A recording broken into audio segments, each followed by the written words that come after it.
and welcome to today's episode of the Beauty Industry Podcast, your online support community for the professional beauty industry, connecting you with educational pieces, innovative industry products, and inspiration from industry experts. I am your host, founding director of Beauty Industry, Tamara Shaw. Today we are talking to the wonderful Christine Alger, Director of Infinity Wellness Centre in Victoria.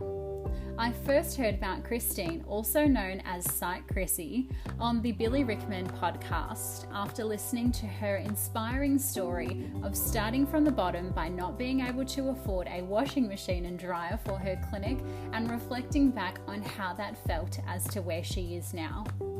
It's important to look at people's success and remember that sometimes what might look like a breezy business is one that has taken 20 years in the making. I love Chrissy for her reality checks regarding success and her down-to-earth ability to call a spade a spade. Discussing the reality of being a startup in the beauty industry, today we welcome Christine Alger.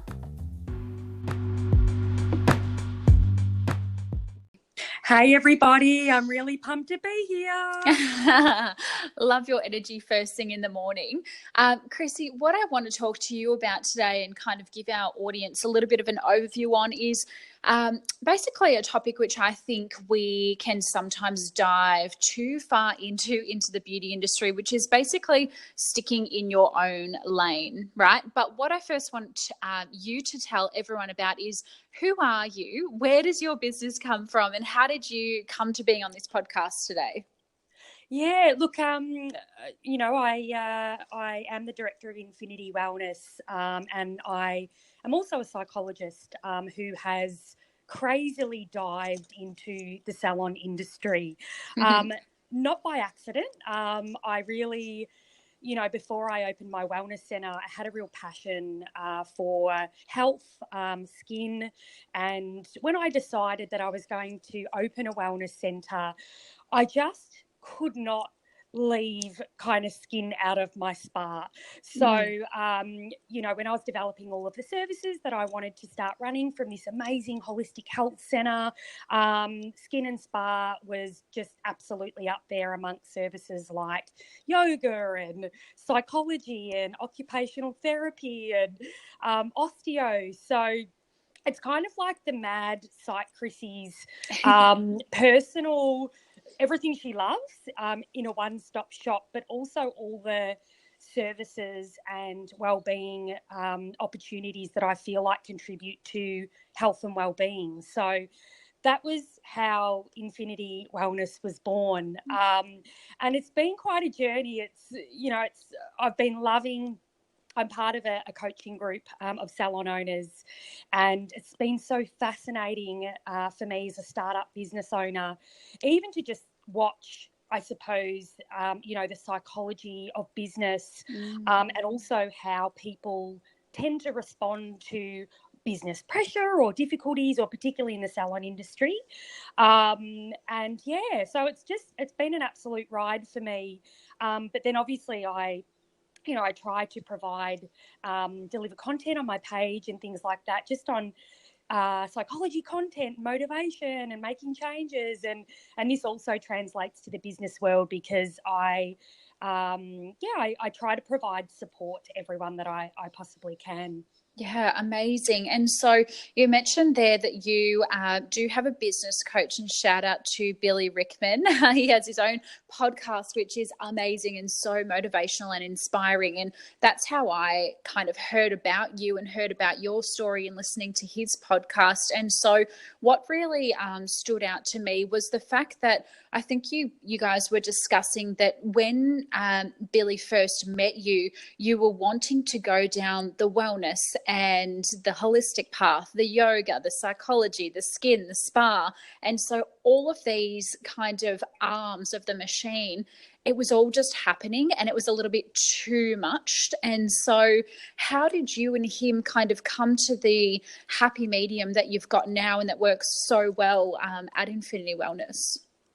I'm giggling inside at your comment about happy medium. It's hard. Like I'm not going to sort of portray an image that running a business that has so many facets is this kind of really smooth sailing experience.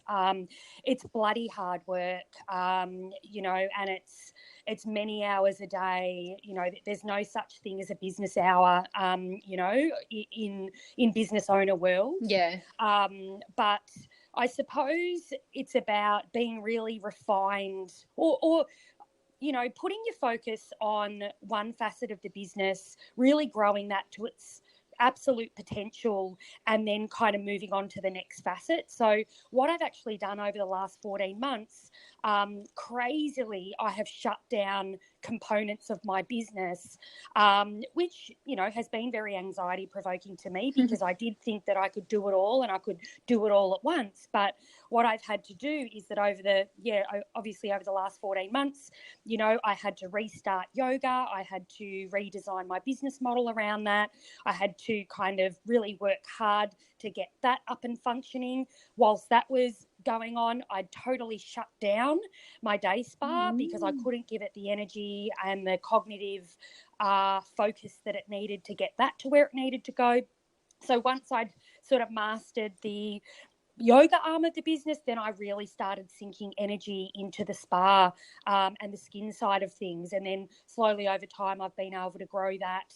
And yeah, so it's not, you know, I think to be an effective business owner, you need to really siphon into, you know, what is it that's not performing well, and give, you know, 100% attention to that until it's mastered before you sort of move on to the next thing to do it well.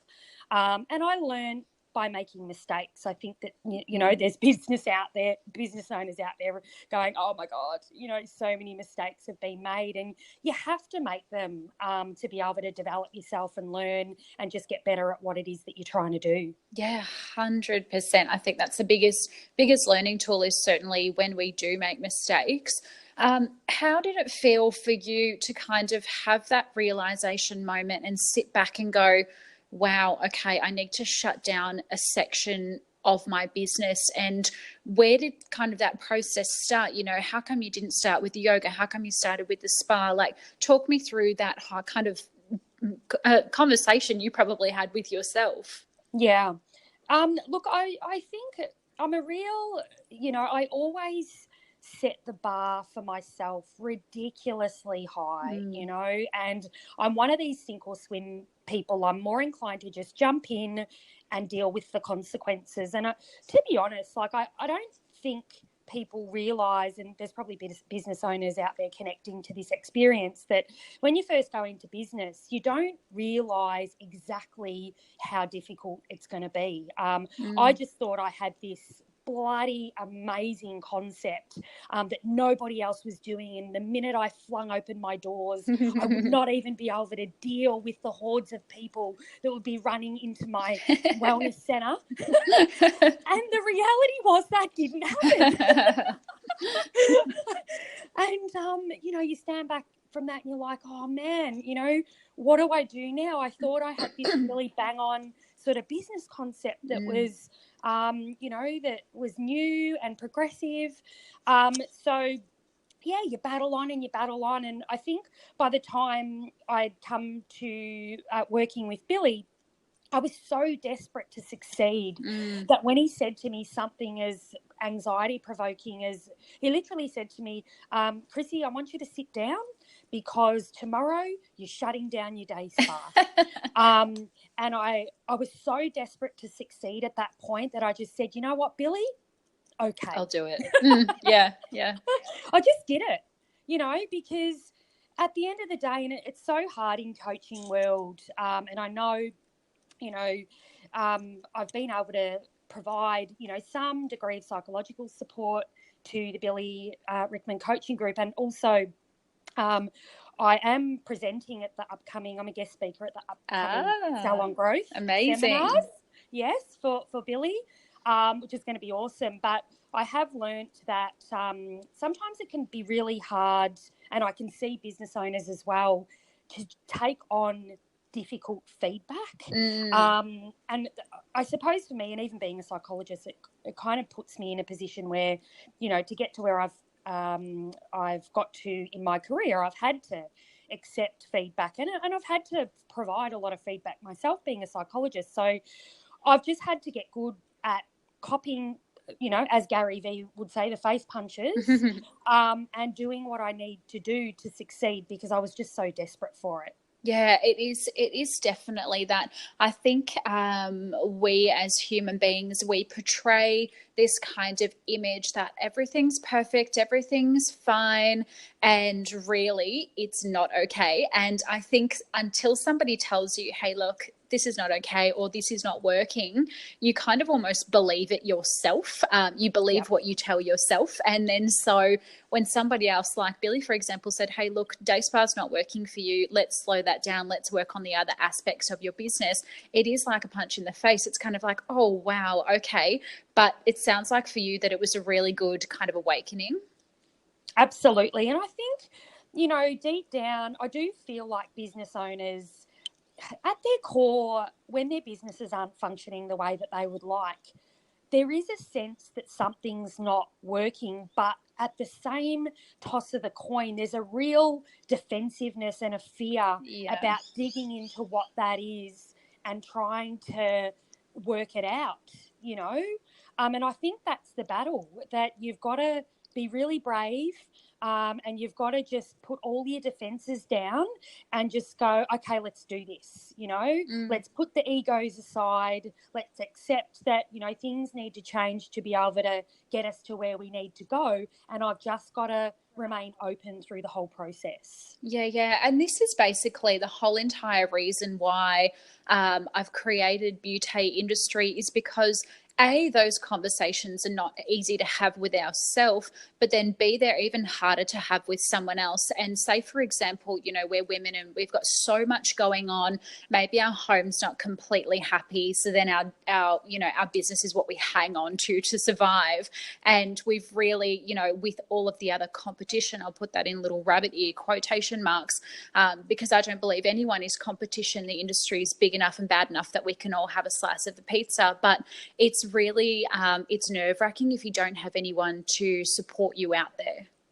Absolutely. And it's, you know, like I said, it's, you know, sometimes we get, you know, it's that sort of saving face mentality. You know, you become so, not that you want to portray that you're, you know, I mean, you obviously do want to appear successful to others, but, you know, that can sometimes get in the way of you accepting that you need to do something differently. It's that saving face experience. And I liken it in my private practice, you know, and some of the work that I do with my psychology clients, you know, it's that cutting your nose off just to spite your face. It's like, oh, you know, I've got all of this ego and pride going on, and I will be successful, and I will portray myself in this manner. And then someone says, yeah, but you've got to do this. And you're like, well, no, I'm not doing that. Yes. You know, you've got to really hone in on that ability to be adaptive and flexible and responsive to whatever it is the market is telling you. Like, the market is the boss. I thought I had this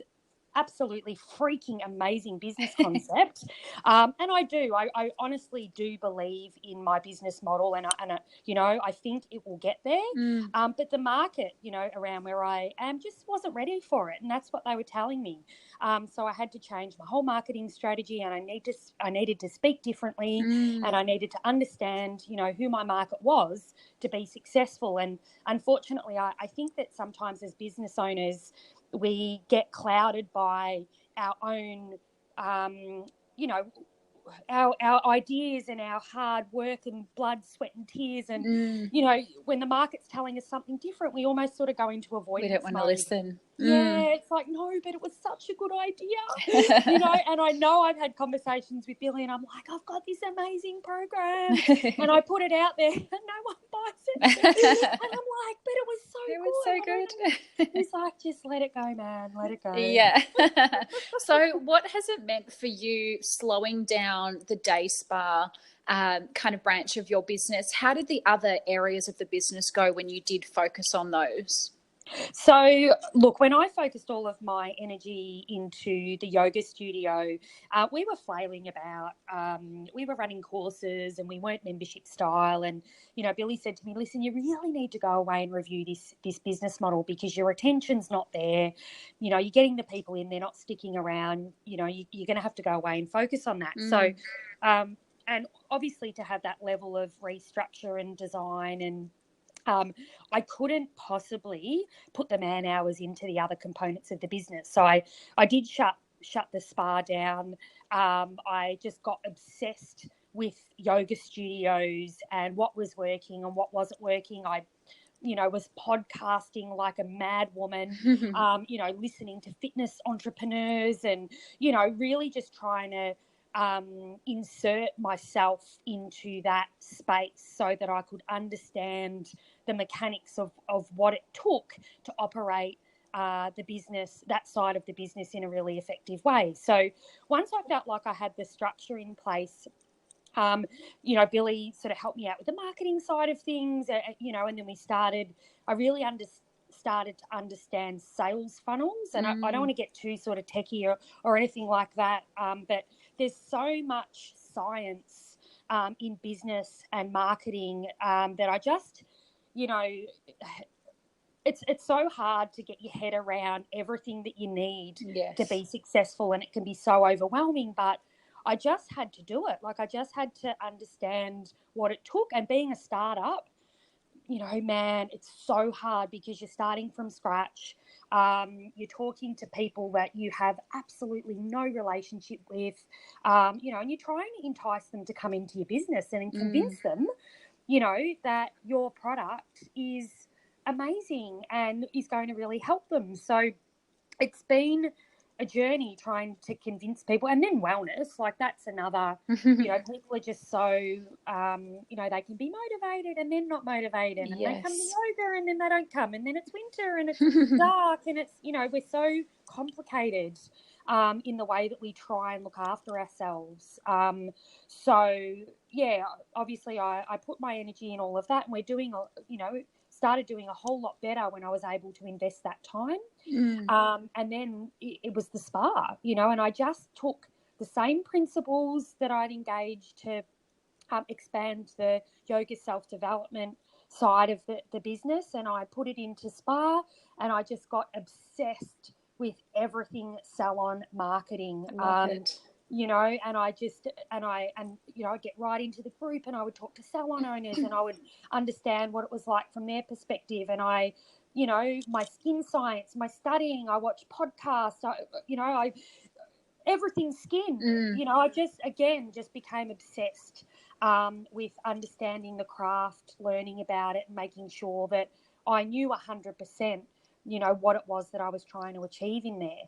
But it's just this, what it takes, for me to be successful. It's a lot. It's really a lot. And I think, my point before was you never can fully prepare yourself for what exactly it takes to be a successful business owner. Yeah, you're 100% right there. Even when, when I visit a day spa, for example, which you would think is such one kind of area, and I look at the treatment menu, and so you've got your organic facials, you've got now your Medi Spa facials, then they're doing hands and feet, so you've got mani pedi, and now we're adding on things like LED and needling, and then we've also got lashes and lash tinting and the henna brows and all of this kind of stuff. And I just kind of think we're just getting to be generalist across everything, so we're doing everything good and nothing great, and so I really think that as especially as a startup, you do think you've got all of these amazing ideas, and you go, oh, but I could do this role, or I could hire a specialist in this, or let's get a cosmetic injector in now. And you just want to give everyone everything because you just believe that you can do everything really good. But the community, the marketing, it doesn't need to be good. Everything needs to be great, So if I come to your day spa and you've got a pedicure on the treatment menu, that needs to be the best pedicure in your area, and when you're kind of flailing around up there in high energy and you're not really focused, like you say, you were obsessed with certain, you know, that service, you're obsessed with that yoga, you're obsessed with the PT side of things. Like, that's so cool because now you are a specialist in those areas. Yeah, and look, don't get me wrong, like in developing the business model, there was a level of obsession, but then obviously you need to have the foundations and the support to be able to keep that. I don't do everything, I've got, salon managers, I've got support staff, I've got administration, I've got senior therapists, I've got, so whilst I am the master, of my business and the brains behind what's going on, you need to be able to maintain consistency.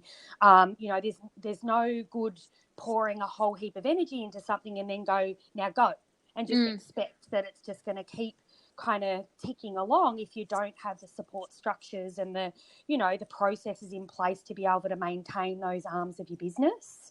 And that's even challenging in itself. Staffing. I just did a live broadcast into Billy's group the other day on staffing performance and the psychology behind it, because it's so hard, and again, it's that experience of you can have all the amazing ideas in the world and be executing like a boss and all of that sort of stuff, but if you don't have the people, but not just the people, the structures and the processes to be able to support them to do what you need them to be doing, then it can all just fall in a massive heap. Yeah, completely agree. And often, the therapists, they are amazing. They've got lots of passion. They're excited, especially when you are dealing with a startup, because they're on the wave too. They're seeing the clients for the first time. They're seeing you as a new business owner. And if exactly as you said, you can have the people, but if you don't have the processes, then they get confused as to what their position is, how they can move forward. They get lost in all of the non-details really, or the non-managing, and then they kind of associate you and your business with it being a bad business. And then if their friend says, I'm just applying to XYZ Spa or whatever it is, it can be a little bit, it tarnishes that brand. So you're 100% right. It has to have all of those foundations and those little bits and pieces that say, here is the protocol and the policies, and this is how I'm going to help you, and that's how you're going to help me run a successful business. Absolutely. And I think, and I've had, huge sort of ups and downs in that area. Like I don't want to portray to people that I have, not had, failures and difficulties and learning experience. Like, it's totally, if I'm not copying, 10 face punches, really, like, it's a good day for me. But I dust off and a lot of the development of my staffing has been about learning how to motivate staff to get on the same page, and do I have the foundations and the structures to be able to keep them accountable, keep them aligned with the vision. And I think it can be challenging, and like I said, in learning about business owners and some of the struggles, sometimes it can be about I actually had this conversation the other day with someone, they're just not meeting their sales targets, they're just not doing this. And I'm like, yeah, but what's the actual problem? What is the sales target not being met is the symptom. What's actually happening at a sort of mechanical level to not make that happen? And I think that, generally, as the visionaries of businesses, sometimes we can forget to really drill down into the detail, and we know what the major issues are or the headings, but we forget to drill down and work out, well, what's contributing to that and how do I fix it? Yeah, couldn't agree more. And so where you're at the moment, obviously you've got a handle of things, everything, I'm going to use the word smoothly, although I'm probably sure you wouldn't agree. No. It's running, let's just say. And so, you're kind of somebody who a brand new startup would look to be like, oh, wow, okay, if she can do it, I can do it. But I've recently heard you say that you avoid listening to, you know, inspirational stories, as you kind of felt they were unattainable or unreachable for you. And now you're obviously inspiring others on, you know, podcast and through the Billy Rickman coaching. What is your advice to business owners who are listening to this thinking, oh, you know, here we go, another bloody inspirational story? Like, what is your advice to them? Oh my God, you know what? When I was listening to you say that, Tamara, I'm shuddering inside because I'm like, you know, that is totally my own. When I got really deflated listening to motivational people, it was my own crap getting in the way. Like I just, you know, it was just that inability to cope with the fact that I was not meeting my own expectations. And then when I would listen to other people, I would, you know, turn in on myself and, you know, almost engage in a really negative, you know, self punishment that, you know, I don't want to listen to those people because they're doing really well and I'm not. Now, that's not good, you know, and I'll own that and I'll take responsibility for it. And I do have my people, you know, that I've been listening to, Russell Brunson, Gary Vee, you know, all of those really inspirational entrepreneurs. And what I would say is that, you know, I'm going to take ownership over the fact that when I was hearing inspirational stories and felt like I wasn't firing on all cylinders, I shouldn't have disengaged from listening to those people, because one of the things I really touched base with the other day, and I was so pumped after it because, you know, as you know, every day is a new day and there's ups and downs. And I was listening to Russell Brunson the other day say that he nearly went bankrupt twice in 10 years, just trying to work out what his specialty was, because he also was a jack of all trades, master of none. And it wasn't until he really sort of doubled down on ClickFunnels that he made it. And I sat back and I thought, who the heck am I, you know, 14 months into business to start complaining or getting down on myself that I just haven't made it, you know, in those little sort of what are they, the little talking marks? Yeah. You know, I haven't made it. And I just thought I really need to take stock and just listen to the people. Everybody's had their adversities. No one's done it easy. And sharing success or listening to how they've done that is probably a testament to the fact that they've overcome 3 billion adversities before they'd even got there in the first place, you know. So, yeah, as far as I think it's listening with non-judgment and not turning in on yourself in a negative way when you're hearing people talk about their successes, because I can guarantee you there's been 3 million failures and difficulties in being able to just get to that point. Yeah, absolutely agree. And something that kind of always brings me back to kind of a grounded level is the Harry Potter story. And I'm such a Harry Potter nerd, believe it or not. So, you know, when you see on TV, like Harry Potter just reached 2-point-something million at the box office and J.K. Rowling's released another book, and, you know, you often just think, oh my God, she has made it. Like, that is amazing. But I think she went to like 11 publishers who all said no before she got that yes, you know. And so when you're listening to that inspirational story and you're down in the dumps and you've had a crappy day in business and you're thinking, oh, another inspirational story. But when you kind of bring it back and you're like, oh, okay, yeah, well, she went through the same startup that I'm also going through.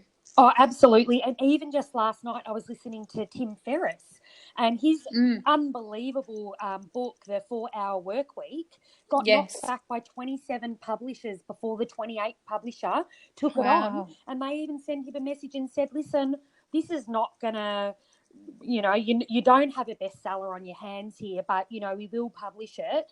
And it absolutely exploded the business scene. Like, it's so important to just keep going and, you know, and be patient, as Gary Vee would say, you know, because your day will come. You know, if you keep putting in the work, something will come out the other end.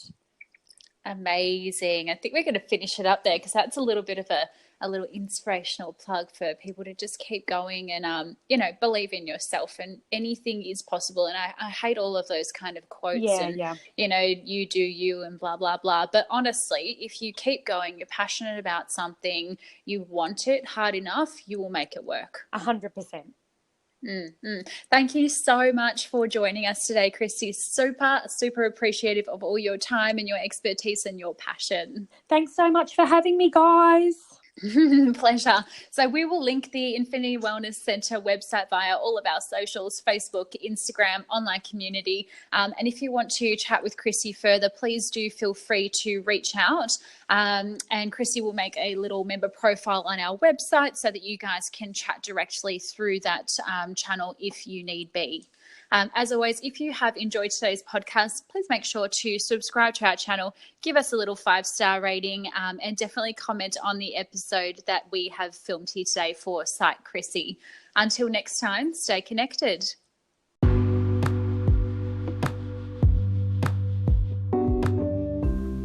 Thank you for tuning in to episode 18 of the Beauty Industry podcast. Next week for episode 19, we talk with an international makeup artist who is Alana Bell of Colours and Claws. You're absolutely going to love the episode. Until next time, stay connected.